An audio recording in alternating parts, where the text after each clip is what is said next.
doing something a little different, so I don't know if I've mentioned it on this channel, but makeup is not actually my main, most enjoyed hobby. It's writing.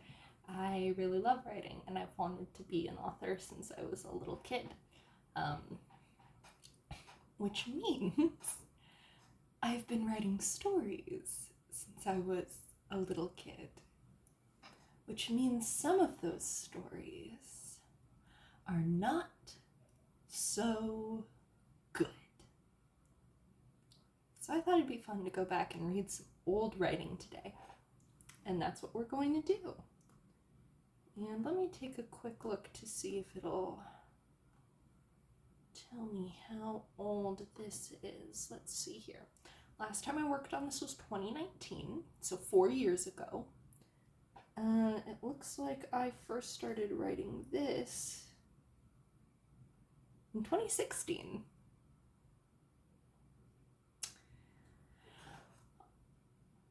Wow! How old was I in 2016? Give me 2 seconds. So I think I was like I basically just turned 13 when I started writing this, and then I worked on it off and on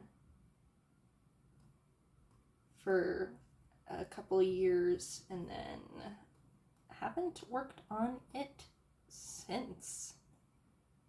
And I also started writing this immediately after I read The Hunger Games for the first time. So, as you can imagine, that had a big influence. Let's see, how many words is it? It's 13,000 words total. I've now written fan fictions longer than that. Actually, let me take a quick look at what my longest fan fiction that I've written is real quick. It's not finished. I've finished exactly one multi-part fan fiction in my life, and the rest are just one-shots. Actually, no. I just finished it, so I have 2 multi-part fan fictions under my belt now, and both of them are short-form comedy ones instead of the big ones that I've like... No, wait! I have 3! Oh my gosh, I kept forgetting about them, but I've finished 3 multi-part fanfics in my life now. That's exciting. I've been writing fan fiction since I was 12 years old too, though, so... Not a great track record, we'll say. Let's see, I believe my longest fan fiction is sort by word count. There we go. Okay. Let's see here. I think it's a Hobbit fan fiction, so let me just double check here. And Psych. Okay, well, so far the longest one I've come across is 22,937 words. At, I believe it's currently, I want to say like 8 parts long? 5. This one is 5 chapters long, and it's already at 22,937 words. Wow. And then, but I think, yeah, this Hobbit one is longer, 29,116 words.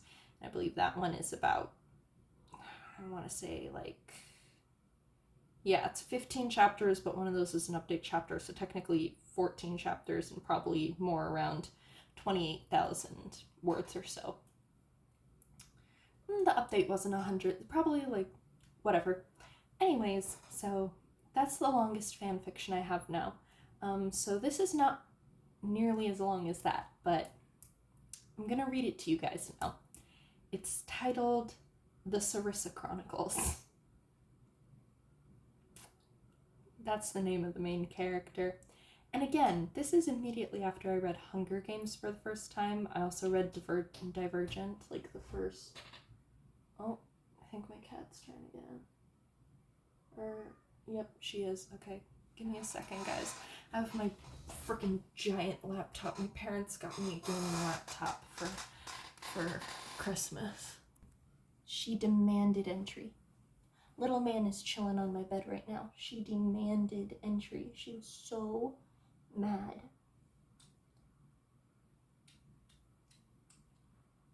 Look at that face. Wow. Look at that face. Okay. There we go. Alright. I'm not gonna read a whole lot from this, probably just like a couple of chapters, but yeah, so 12-year-old Sid, that's me, 12 years old, trying to write a dystopian young adult novel. I don't aim to write young adult anymore, by the way. Honestly, my plans for the next, like, original project that I do, I want all my characters to be adults and stuff. Like, I'm pretty sure they're gonna be in their 30s and things, but whatever. Hello? Oh, please don't knock over my mirror. Oh, real quick, by the way, I got these, I got a pair of eyelash curlers, because I haven't had a pair of eyelash curlers in years, when I went to Target the other day, because I got I got that, and also I wanted to try these Wet n Wild kohl liners, because they were only 99 cents. They're okay. And I forgot that the reason that I don't get eyelash curlers is because I have rather deep set eyes, and it's very difficult to get them to actually grab onto my lashes by the root. So yeah. What is it? Why are you yelling? Oh, you want me to go to bed, don't you? Or are you just mad that little man is in my bed right now? I think she's mad that little man is in bed. She likes that to be her spot. Okay. Long-winded intro. Getting into it. The Cerissa Chronicles, Chapter 1. Cerissa stomped across the muddy street, the wet soil squishing underneath her tattered sneakers. She scowled at her shoes. She slammed the door to her house open. Her dog came running over. She looked at the canine, some of the anger vanishing from her face. Another one today, Sam. I wish this wouldn't keep happening. I'm the only one who seems to care. So far, we're hitting the YA tropes pretty well. It's a dystopian universe, yet they still wear sneakers. She has a dog that she talks to, and there's something going on, and she's the only one who cares. So far, tropes have been hit. Sam wagged his tail, blissfully oblivious to everything but the fact his master was home. Cerissa envied his carefree life. She couldn't remember the last time she didn't have to worry. Her life had been one big stress-filled mess. It had only gotten worse since she turned 20 last year. Then again, almost everyone's life got worse when they turned 20. That was when they either got to start a new life or got to suffer. Unfortunately, Cerissa had been given the latter. Why does this read like some actually published novels that I've read before, though? That's not a compliment to me, by the way. I should finish one of these. Maybe I can get published. She lived in a very small, very dirty hut. She had almost nothing, just the clothes she had been wearing when she had been assigned. That's got a caps at the front. Assigned. A hunting knife, and a locket with a photo of her and her family. She found Sam as a brand new little puppy, all alone in the nearby forest. She had saved him, and in return he made sure she was never lonely. He helped her hunt, too, so she usually had plenty to eat. There's the Katniss inspiration there. Well, not plenty, but enough she wouldn't starve.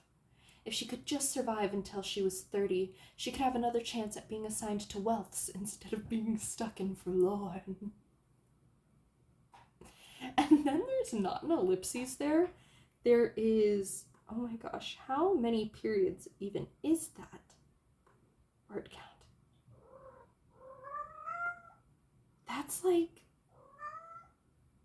10 periods. Forlorn. Dot, dot, dot, dot, dot, dot, dot, dot, dot, dot. Why are you yelling? She thought back to what had happened just before she came home, the reason she was so mad. There had been a confiscation. Again, caps. Yeah? Do you not like this story? Oh no, there's something out the window. Oh, wait, where'd you go? Where are you going? Oh my goodness, what the? looking up at my bookshelf? What's going on? Why are you so yelly? I think she's mad because my dad grilled stuff tonight because he just bought a grill for the first time in like a decade. And, basically, like, we had grilled stuff for the first time in like 10 years, and she wanted some, but we couldn't give her some because it was like a sauce made of garlic, and garlic's no good for kitty cats. So I think she's mad because she's been yelling at us all night since, even though we did feed her. We gave her food, and you had wet food for breakfast and everything. So I don't know why you're mad. Okay, anyways. A woman with gray hair had been caught saying that the saviors were cruel and did not deserve to be in charge. She was confiscated from the small cluster of huts called Mudtown and brought before the court. Nobody knew what went on in the court because no one ever returned to tell about it. Most assumed those taken were killed, but Cerissa knew in her gut they suffered a much worse fate. I think I hit the general YA genre nail on the head. Honestly. The worst part was that nobody cared. They just accepted it as a part of life. When Cerissa asked some of the people about why it didn't bother anybody more, most of the replies she got were the same. As long as it's not me, it's not my problem, they all said. Cerissa wanted to change their minds more than anything, to know that not everyone in the world cared only for themselves, but it was futile. The more she tried to get them to care, the more she was disappointed, and the heavier her heart grew. She knew she was starting to break her last promise to her parents. She was starting to lose hope. Chapter 2. Cerissa had goose for dinner, caught by Sam that afternoon. Knowing more about gooses now than I did when I was 12, that must have been quite the battle. It was thin, and the meat was stringy, like with all animals in the wild. Can you tell I was copying verbiage from The Hunger Games? And Warrior Cats? But it was better than nothing. She fed Sam all the parts she couldn't eat. Just because she was almost starving didn't mean her dog had to. She was just about to go to bed, which was just a sack made of animal fur laid on the dirt floor, when there was a sharp knock at the door. "Open up," demanded a deep voice. It was the law drones, the law enforcers of the whole land. By the name of the land of Namtra, open up. That's a nonsense name I pulled out of thin air because I was like, I mean, Hunger Games has a funny name for the rest of the world. Divergent has a funny name. Yeah, we just gotta throw in a random funny name. Boy, oh boy. Cerissa quickly hid Sam in a small cabinet of sorts in the ground. She covered up the wooden lid with dirt and let the men in. They carried both swords and guns and wore armor made of iron. Okay. They searched her house and found nothing illegal. As soon as they left, Cerissa let her dog back out of the hole in the floor. That was very fast. That was close, she said. Sam barked in agreement, or at least Cerissa assumed it was agreement. She didn't speak dog. Yeah. She slept for a few hours, then woke from a dreamless slumber. The sun was still a long time away from rising.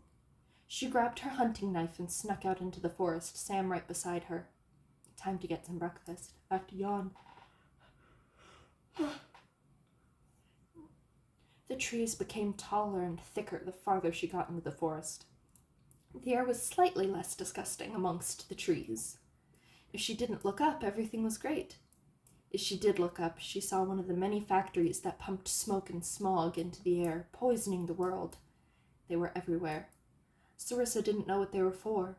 Only the people who worked in them did, and they were never allowed out. The reason she knew that people did in fact work in the factories, and not robots, was she would sometimes catch a glimpse of someone trying to escape when she went as close to it as she dared. They never made it very far. She looked at the photo in her locket. It was her mom, and her dad. They all looked happy despite the fact that they were very clearly poor. They were happy because they were together. She thought of the last thing her mother said to her. Whatever happens, don't lose hope. No matter how bad things get, know that we will always love you, and we will always try to find you. I think I decided at some point when writing this story her parents die, but she doesn't know until she finds them. I can't remember. What? Oh, first you yelled to be let in, now you yelled to be let out? In a moment, baby.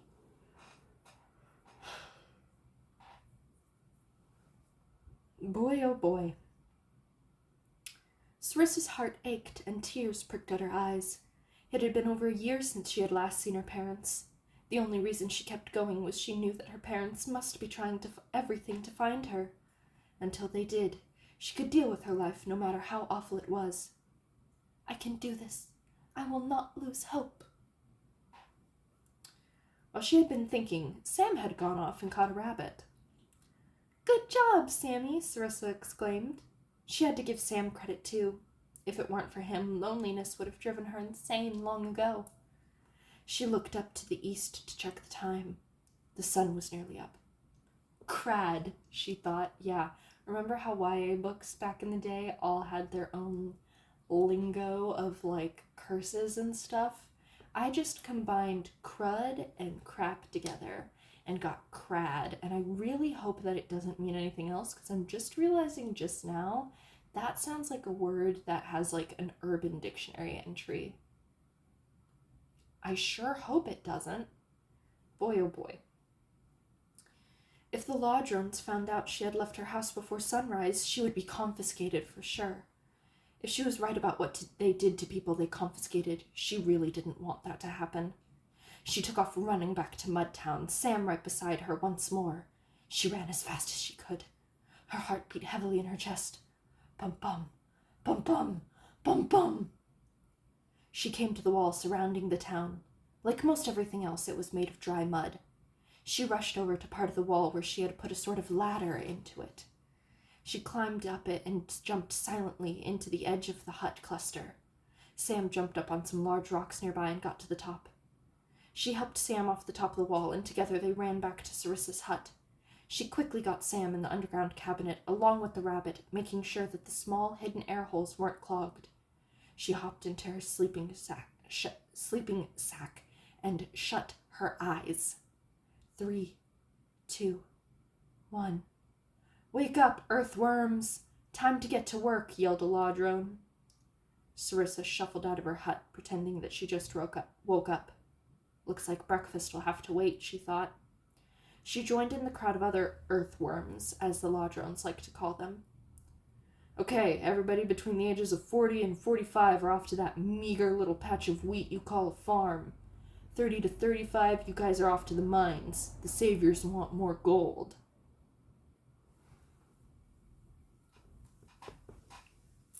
Okay. Everyone over 45, you guys are on repair duty. That wall won't fix itself, and we can't have you creatures getting out of here, he shouted, then laughed harshly to himself. He probably smiled cruelly as he announced the last group. 20 to 25, Pest Control. Cerissa felt fear rush through her. There were only 4 other people in her age group, 2 of them brand new. There was no way they could survive pest control, because what the law drones called pests were deadly mutations. Speaking of mutations, I'm wearing my 1987 TMNT hoodie here, although I do have to say that I think that instead of strong like Raphael, it should say like sarcastic or like, I don't know, something like that, because strong is not, with most Raphaels, strong is one of the first things I think. Not with this guy, I'll be honest. I might do a video sometime just talking about voice actors I like and the various things that they've been in, by the way. Just because I think that'd be fun. Chapter 3. We'll do this one and then we'll end it, I think. Cerissa and the others in her age group were shoved outside the wall, through a door on the south side. At least one of you survive. This group is on farming duty next week, growled the law drone. They all wore helmets that hid their faces and disguised their voices, so for all Cerissa knew, this one could have been a newbie or the oldest one in town. She decided not to find out. The door slammed shut behind them. The two newest ones were shivering in fear, but they were clearly trying to hide it. The other two, who had been there longer than Cerissa but had never even tried to go beyond the wall, looked scared as well, though the boy tried to look brave. Much to her dismay, Cerissa realized she would have to be the leader. She was the only one who knew how to navigate the woods, and the only one who had even the faintest idea what mutations, or changed as she called them, were out there. I was hitting every cliche, every single cliche. Oh my god. Okay, listen up. We need to clear this section first, then the west area. After that we clear the east, then lastly the north, she said, trying to sound authoritative. That's a bad plan, right? So that means they're clearing the south, and then they're moving up to the west, and then they're coming back around the south, going to the east, and then going to the north. That's a bad plan. Why did I write it like that? That's a bad plan. Okay, whatever. This got her a glare from the oldest one in the group, a boy of about 23.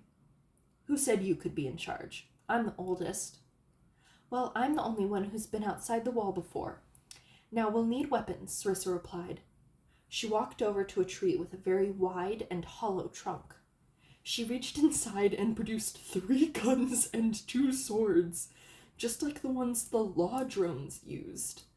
She passed them out, giving a sword to the oldest and herself, and guns to the others. That's also a bad plan. Okay. The others wouldn't know how to use guns. If she has the guns, then she knows how to use them. Okay. Did you steal these? The oldest one asked. No. How did you get a hold of them? I found them. Where?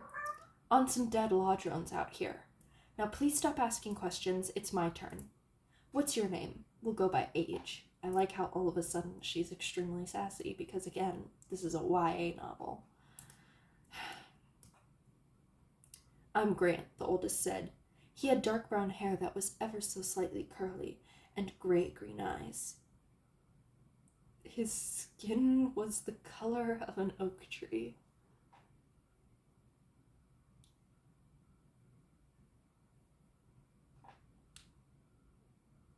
Okay.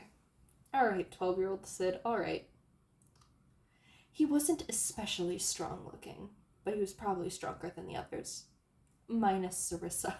That's really what it said. Minus Cerissa.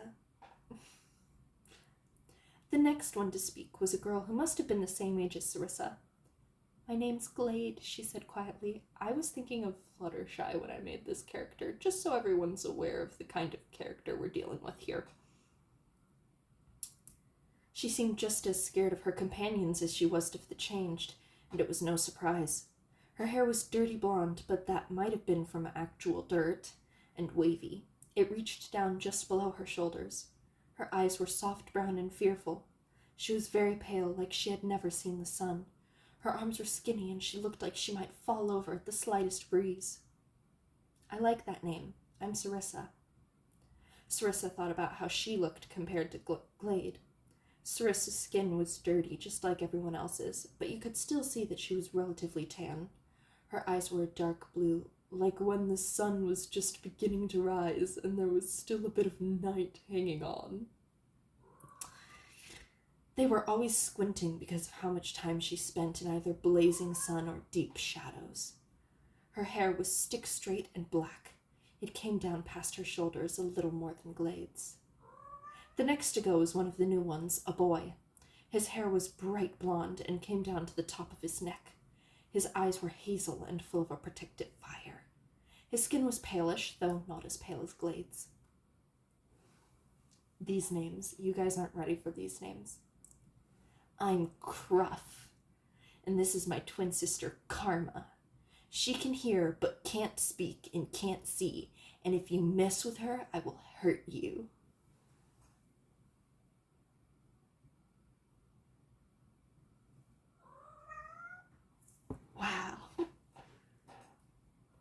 Why are you just yelling into my closet? She's just staring into my closet yelling. Is it 'cause I rearranged the shoes a little? It is. She's yelling at she doesn't like that I rearranged the shoes a little. Okay. Karma looked a lot like Cruff. They had the same features, almond-shaped eyes, thinnish lips, and freckles. Her hair was ginger and much longer, though, all the way down to her waist and curly.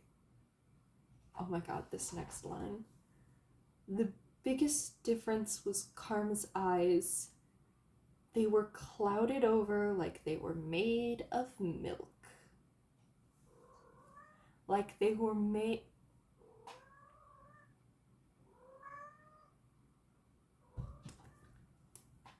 Wow.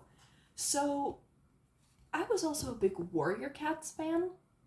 I guarantee you that I wrote that because of the way Jay Feather's eyes are described in The Power of Three. I guarantee you that's what inspired that. Okay. Like they were made of milk. I hate that. She smiled, a warm and friendly smile that Cerissa didn't see often enough. Maybe she had found the unselfish person she was looking for. Oh my god. Then she realized that a gun would be of no use to Karma. Karma seemed to realize this as well, and handed the gun back to Cerissa. Karma made a sign at her brother.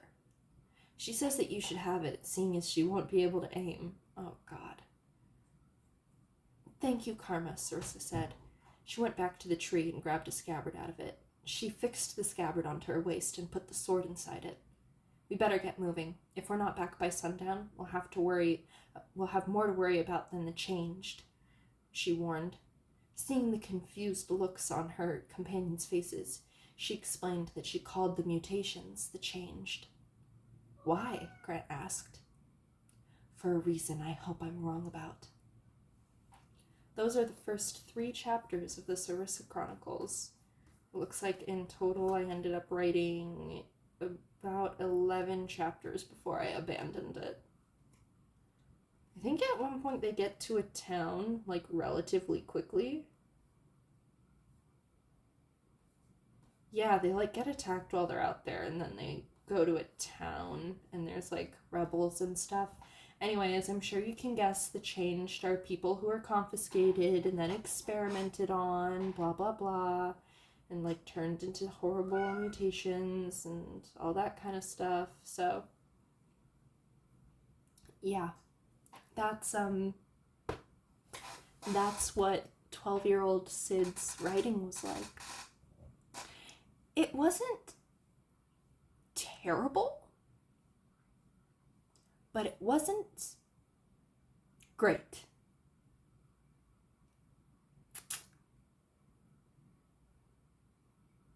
Yeah. Anyway, wow. I haven't read that in years. Wow. Yeah? Oh, also, just little side note. If anyone, this is super random, but I have a D&D starter set, but I still haven't figured out how D&D works because I don't understand math very well. So if anyone knows any good, like, video guides on how to play D&D, please let me know. Okay. Anyway, oh, she's in... This is how we're gonna end the video. She was in the bookshelf. Alright. Bye.